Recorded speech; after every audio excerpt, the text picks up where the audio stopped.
How's it going, everybody? I am kind of redoing a video here because I have not had a chance to kind of go over everything. Unfortunately, I missed a couple things. So, since last time we saw each other, I got a couple of things. Weren't very expensive. It's amazing what you can find on Facebook. $140 splash for like $40. You would not believe it. Anyways, so we're going to go over every kind of stuff again. So I'm going to start from left to right. So I'm going to be doing cymbals as well as drums. So hopefully we can try to keep up here. First of all, I do want to note that hardware is very important. Something like a drum rack here will definitely save you a lot of room. And I have a lot of stuff on my drum rack. I mean, you should be amazed at all this stuff right here that's shaking. You can't really see it on camera, but pretty much everything except the snare, the hi-hat, and these two toms here are on this rack. It's really cool. And the bass drum, of course. So let's start with the hi-hat. Obviously, the hi-hat is used widely. A lot of drummers use it more than I do. I typically use it in verses of songs, has a nice chick to it. A lot of your jazz drummers will do what is called walking the set, where you're doing, where, that's the base of the whole beat. And then like the Chips Ahoy song, you could build off of that. With that being said, so the hi-hat's definitely really nice. It consists of a cymbal that's thinner, almost like a crash, right? And we'll get to the crashes in a minute, right? And then a cymbal that's super thick on the bottom, almost like a ride cymbal. We'll get that into that. This is more like a rock rider right here. There's different kind of ride cymbals. With that being said, hi-hats give you wide varieties of sounds. So definitely really nice. So hi-hats are typically the most expensive because you operate it with your foot. So they need to be a little bit tougher and they sound a little bit different. So for instance, 14-inch top versus crash, right? So a little bit different. Going up, we got our 14-inch crash. There are different kind of crashes, and I'm going to go over that. So first you have your standard crash, then you have a fast crash, then you have a medium crash, which is a thicker crash, then you have a special effects crash. So I'm going to go over three of them right now. So we're like with the standard crash here. Standard, it's regular sounding crash, it's full body, a lot of meat there. Then you have a 16-inch. 18-inch crash. Then you have a fast crash, a little bit faster, it's a little bit thinner, in and out a little bit, not as much meat. And then you have a medium, which has a lot more meat. Right? A little bit higher pitch, but a little bit thicker, a little bit more distinct when you're doing live performances. A lot of drummers like medium crashes when they're doing like rock performances, as opposed to just a regular crash. It gives you the difference. You can hear the difference between one cymbal and another instead of it just sounding like a generic cymbal. Getting back over here though, so we have 14-inch crash. Right? And you have and of course you have the main drum, right? This is literally the Enterprise, if you will, the flagship of your entire set. So most drummers have a different snare than they do a set. For instance, some drummers might have the Masters MCX with a reference pure snare, a little bit better snare, right? So, and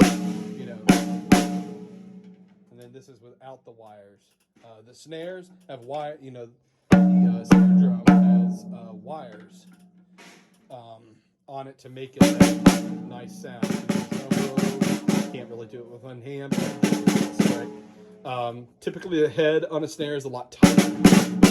Head, skin, that's what they call them. I call them heads. That's what I've grown up on. But you can call them skins, whatever. As you can see, super tight, right? As opposed to, sorry. So a lot tighter. I typically do about 2.5 turns per lug. Per tension rod technically is the scientific name. Sometimes I call them lug nuts, or you know, each lug here is what you tighten them with, right? You got your lug, then you got your tension rods or lug nuts. Sometimes I call them both. I'm trying to go with tension rods. It sounds better. These kind of hoops right here, you can get triple flanged, which is what this is right here. Triple flanged. You can get wooden hoops right here, or you can get die cast. I kind of like the die cast. So definitely really nice there. So it's a little bit more distinct. Not only on rim shot, but on cross sticking, which I'm not as good with my right hand, but we're going to give it a shot here. So, see, cross sticking is really nice on this. We got a 10-inch tom. These are called rack toms. You can call them tom-toms, as they called them in the 60s. Some people just call them toms. I will call them rack toms or toms. I'm not a fan of tom-toms anymore. That just reminds me of like kindergarten class. We're not here to, you know, be in kindergarten here. So we got a 10-inch here, a 12-inch, a 13-inch. No, this is a 14-inch rack tom. Now, you can usually have your rack toms hanging below like this, like a floor tom. However, this is a floor tom. As you can see, it has legs right here that's on the floor. It is not hanging on my rack here. This is hanging on my rack. These three are hanging on my rack. The snare and this floor tom is not hanging on the rack, nor is the hi-hat or bass drum, right? So, so we got a 10-inch. I'm gonna deactivate the wires on the snare. Sometimes they're also called snares. Off so you can hear.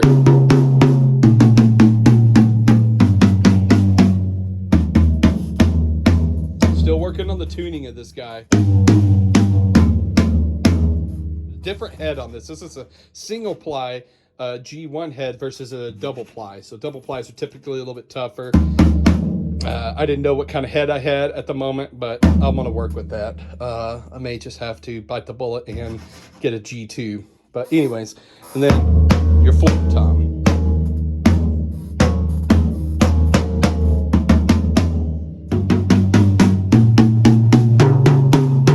As you notice, though, I have little rings on here, right? Little rings that helps to muffle the sound. So you can kind of hear that ring a little, and this one, not as much, and it lowers that sound. So I'll take this one off if I can.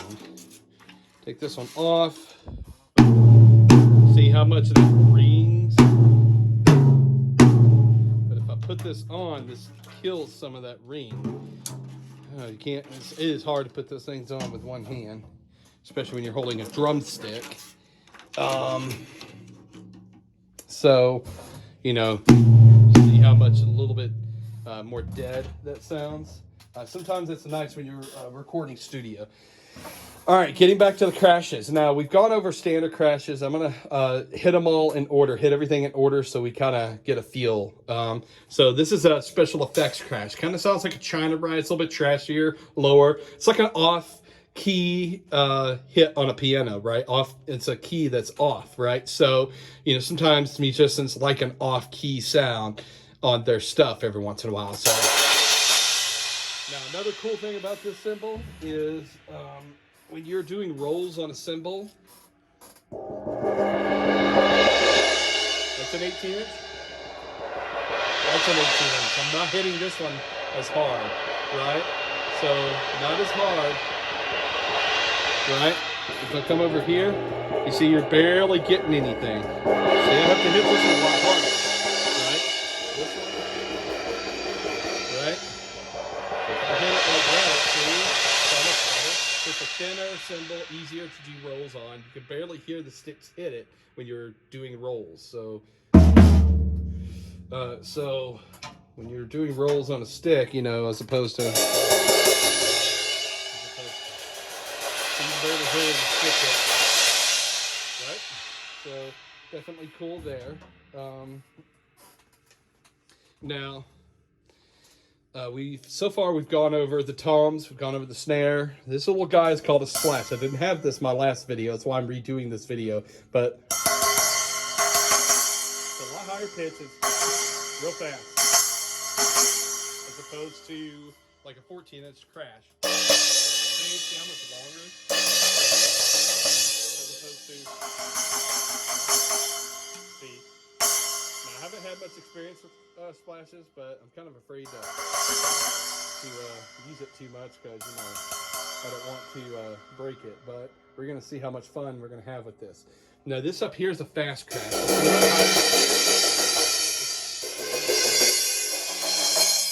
notice here? So much higher pitch. Regular crash, fast crash, regular crash. See how much different? This is a 17-inch fast crash, and this is an 18-inch right? So definitely nice there. So 17-inch fast crash, a 14-inch fast crash, a 16-inch fast crash.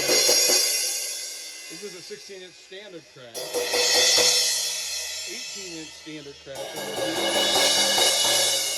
This right here is a medium crash, right? A lot heavier. So definitely really nice there. More distinct sound. These are standard crashes, so gives you the wonderful sounds. Right?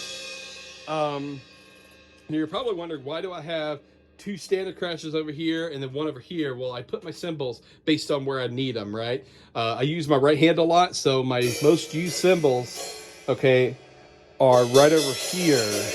You see my ride cymbal here, okay? Not so much used as this guy here, a little bit on the big side. And then I have this one here for when I do rolls. That's right ahead of me, straight ahead. It's my 12 o'clock, right? So I do my rolls right there. I don't use it much more for that. Maybe a little bit of, you know, a little bit of a off-key hit every once in a while. And of course, this guy, it's a nice full sound, but to the left side. It's not stupid big, so I can still get around. Now, one drum I haven't talked about much is the bass drum. See? See? Very nice. As you can see, my drums are like a fiery color. It's really nice. Every drum I have, except for the snare, is fiery color. Unfortunately, I couldn't find a snare in the same color. It was hard enough to find the 13 and 14-inch rack toms. Bass drum, typically, obviously, you know, it's very nice when I don't have my snares.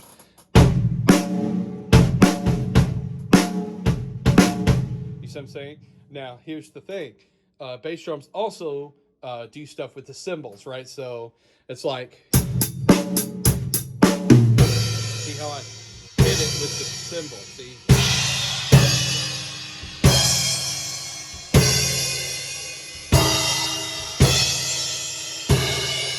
Thing. So definitely, you can even probably hit it with a, not as good. Those splashes made to be by itself. Because a splash is lighter than a crash, right?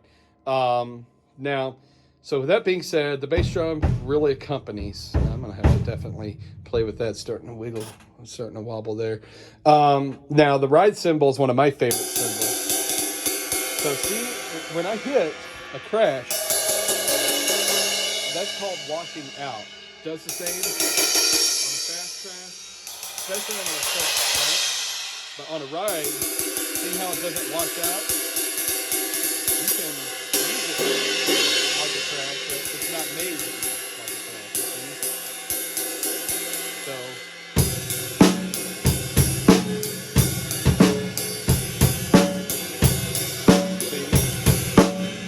definitely really nice.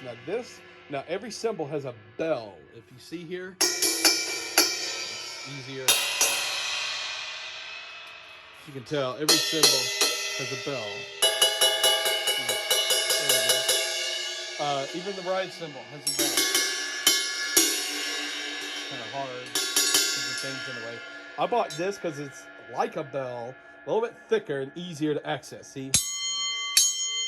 See? Messed up, sorry.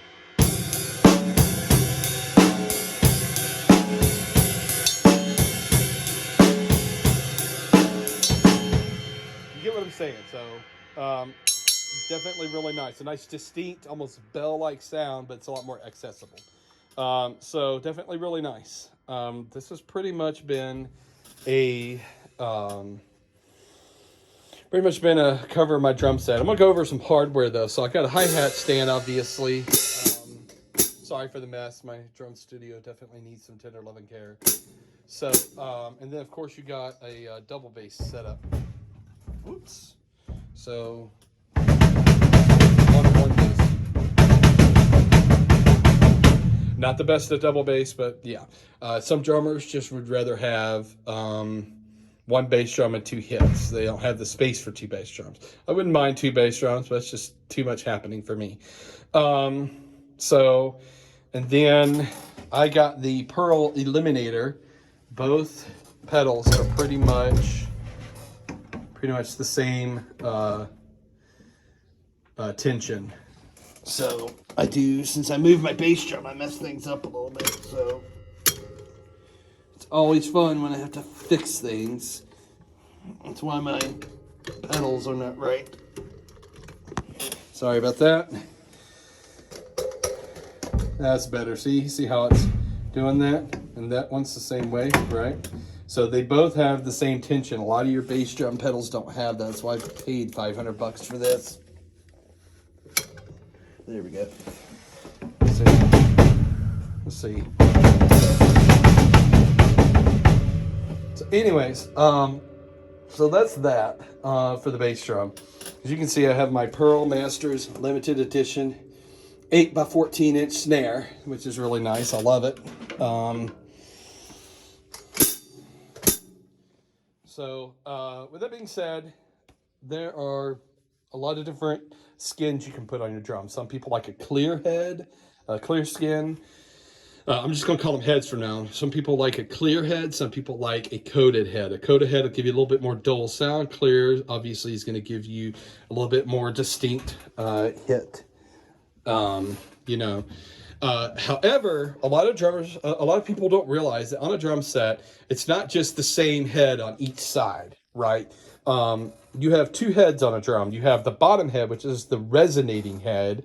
Okay, and then you have the top head, which obviously is the head you hit, right? The resonating head you never hit. It's going to be a lot thinner. It's going to resonate. Resonating means vibrating more, right? It's going to vibrate more, right? So that helps you with a tune, helps it carry a little bit, right? So that's why the bottom heads are like that. And then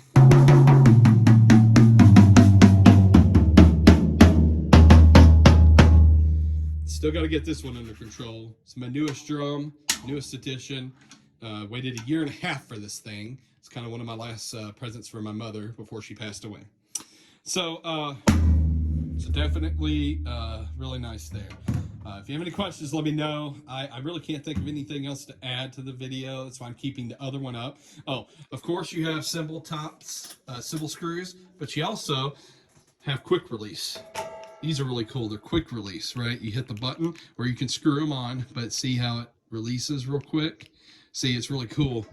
So super quick release if you have to switch out cymbals, stuff like that. You know, the hardest part of a drummer's life is setting up and taking apart. In my case, it's rearranging stuff. Trying to fit a million things into a small little space. So thank you for watching my video. Like, subscribe, comment, you know, all that stuff. If you have any questions, hit me up. Thank you.